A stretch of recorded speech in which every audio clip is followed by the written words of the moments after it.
आज स्नान पूर्णिमा। यही पूर्णिमा महाप्रभु चतुर्धा मूर्ति विजय करेंगे रत्नवेदी स्नान मंडप। स्नान मंडप 108 सुबासित जल स्नान करेंगे महाप्रभु श्री बलदेवजी माँ सुभद्रा प्रभु जगन्नाथ प्रभु सुदर्शन। भक्त मानू दर्शन देवे हाथी बेशरे।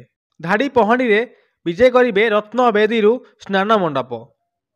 दर्शक बंधु आज स्नान पूर्णिमा लक्षाधिक भिड़ होइछि पुरी रे, जहां देखि पुलिस प्रशासन मध्य सुरक्षा व्यवस्था कड़ाकड़ी करिछि। एहार ठीक 15 दिन पर आरंभ हेबो रथयात्रा।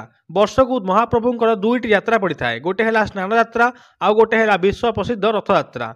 आज 108 जल महाप्रभु स्नान पर भगवान को जर हेबो एवं रत्नवेदी अणसर घर रहिबे महाप्रभु श्री चतुर्धा मूर्ति एवं सेमानंकु चिकित्सा करा जिवो। ठीक 15 दिन पर माउसी माँ घर को विजय करेंगे महाप्रभु चतुर्धा मूर्ति।